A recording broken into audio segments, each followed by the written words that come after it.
जय हिंद students, welcome back again. This is Divyanshu Pandey. आज के सेशन में हम भारतीय थल सेना के द्वारा इस्टेब्लिश किए गए बीएसएनएल बीटीएस यानी कि बेस ट्रांस रिसीवर सिस्टम के बारे में जानेंगे। तो बीएसएनएल का ये बीटीएस सिस्टम है क्या और सियाचिन ग्लेशियर पर इसको भारत की कौन सी सैन्य टुकड़ी के द्वारा तैनात किया गया है, आज हम इसको कवर करेंगे। शुरुआत करते हैं आज के सेशन की।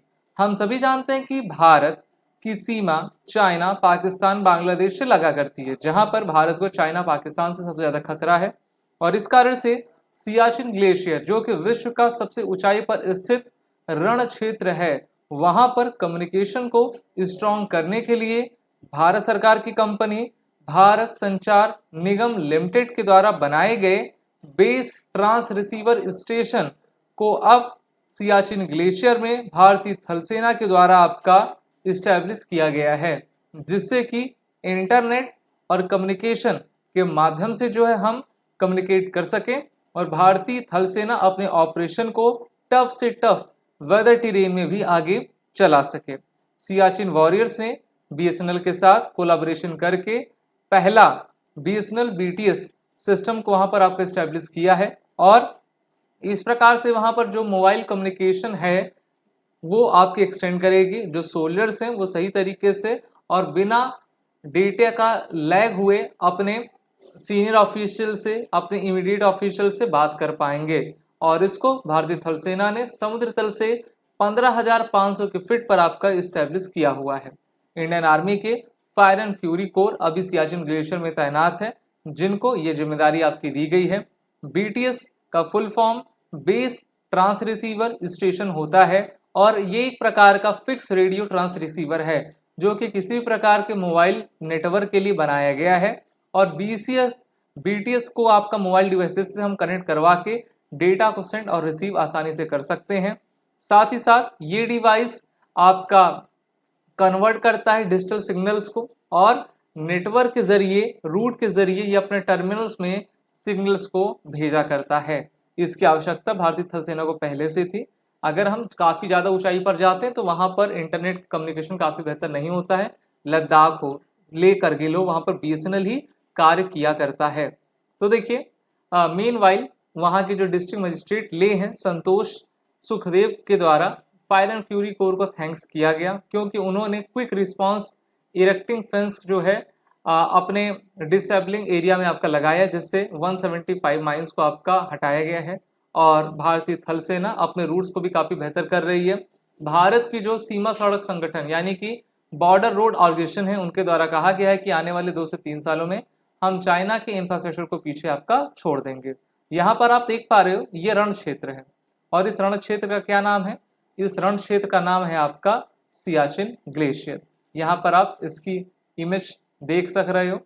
और ये जो आपका सियाचिन ग्लेशियर वो एक प्रकार का ट्राइलेटरल पॉइंट है, जहां पर इस तरफ चाइना है, चाइना ने भी भारत का हिस्सा अक्साई चीन लिया है, इस तरफ आपका पाक ऑक्यूपाइड कश्मीर आ जाता है और यहाँ पर हम हैं। तो सियाचिन ग्लेशियर काफ़ी इंपॉर्टेंट एक सरहद है जो कि पाकिस्तान और चाइना को एक साथ आपका देखा करता है और किसी भी प्रकार की अभी युद्ध की स्थिति आएगी तो उसमें भारतीय थल सेना पूरी तरीके से तैयार है। फायर एंड फ्यूरी कोर जो इंडियन आर्मी की है वो हमारे नॉर्दर्न कमांड की एक पार्ट है। नॉर्दर्न कमांड में टोटल 3 कोर आती है, जिसमें सबसे इंपॉर्टेंट आपकी 16 कोर है, 14 कोर इनको हम कहा करते हैं। 14 कोर का नाम फायर एंड फ्यूरी कोर है और ये इंडियन आर्मी के ऊधमपुर बेस्ड नॉर्दर्न कमांड की भाग है और ये करगिल, ले और चाइना पाकिस्तान की तरफ आपकी डिप्लॉयड है।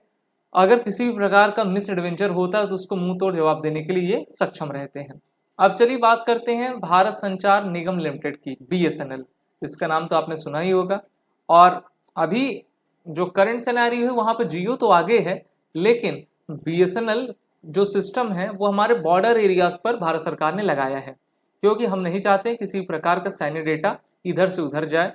बीएसएनएल जो कंपनी है डिपार्टमेंट ऑफ टेलीकॉम सर्विसेज के अंतर्गत आती है। 15 सितंबर 2000 में इनका आपका गठन किया गया था। बीएसएनएल 100% गवर्नमेंट ऑफ इंडिया के द्वारा ओन की गई पब्लिक सेक्टर अंडरटेकिंग है और इनका जो कैपिटल है वो 1,50,000 करोड़ का है। ओके, और 2022-23 में जो इनका टोटल इनकम रहेगा वो लगभग 20,699 करोड़ का रहेगा। तो भारत सरकार चाह रही है कि बीएसएनएल को हम काफ़ी आगे ले जाएं, क्योंकि बीएसएनएल की जो अभी हालात हैं काफ़ी ख़राब हो चुके हैं, और एक बार फिर से अगर हम मेन स्ट्रीम इनको लाते हैं तो काफ़ी अच्छा रहेगा, जिससे कि प्राइस भी अफोर्डेबल रहेगी और कनेक्टिविटी भी सभी को मिल पाएगी। तो बीएसएनएल ने अभी तो कनेक्टिविटी बीटीएस सिस्टम के द्वारा भारतीय थल सेना को सियाचिन ग्लेशियर में दे दिया है, और भी इसी प्रकार के बीटीएस सिस्टम लद्दाख में भी आपके लगाए जाएंगे।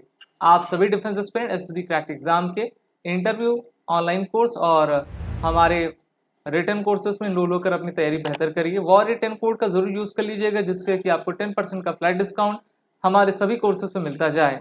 जय हिंद। अगर आप एक डिफेंस एस्पिरेंट हैं और SSB interview, NDA, CDS, AFCAT जैसे एग्जाम्स के लिए प्रिपेयर कर रहे हैं तो आप एसएसबी क्रैक एग्जाम्स के कोर्स को चेक करना ना भूलें। आप हमारी लर्निंग एप्लीकेशन को गूगल प्ले स्टोर से भी डाउनलोड कर सकते हैं।